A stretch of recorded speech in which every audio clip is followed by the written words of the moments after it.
On the evening of March 8, 2014, Malaysia Airlines Flight MH370 lifted off from Kuala Lumpur International Airport, bound for Beijing. It was a typical red-eye flight carrying 239 passengers. Some were excited for vacations, others traveling for business. The cabin was alive with quiet conversations, the soft hum of engines, and the occasional laughter of children. Captain Zaharieh Ahmad Shah was in command, a seasoned pilot who had flown this route countless times. Beside him sat First Officer Fariq Abdul Hamid, calm and focused. The flight seemed routine as the plane climbed into the star-speckled night. But 40 minutes into the journey, something unexplainable began to unfold. The vanishing at exactly 1:21 a.m., the plane's transponder abruptly shut off.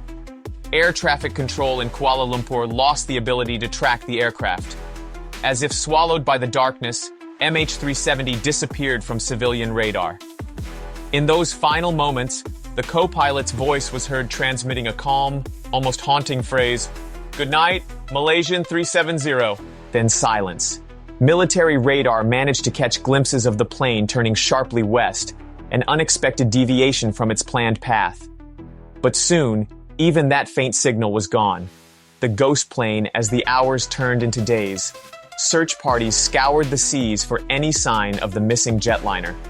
Satellites detected fleeting pings from its engines, suggesting it flew for hours after vanishing from radar. The Indian Ocean became the focus of a massive search effort. But deep beneath the surface of the water, it was as if the plane had been erased from existence. Weeks later, eerie reports began to emerge.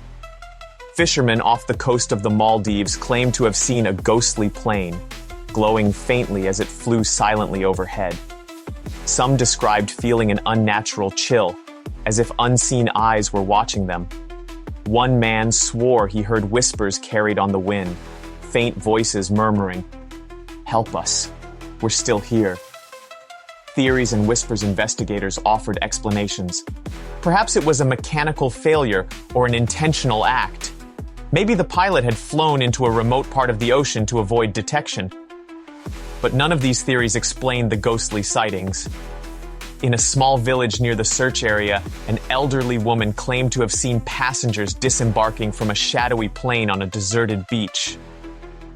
They were pale, almost glowing, she whispered to reporters. And they disappeared into the trees. No footprints, no sound. Others spoke of strange dreams, a plane floating in midair, suspended between the sea and the sky, its passengers staring blankly, trapped in time. The legacy of the lost years later, pieces of the plane began washing ashore on distant beaches. A wing fragment here, a panel there. But these discoveries only deepened the mystery. If the plane had crashed, where were the bodies? The wreckage?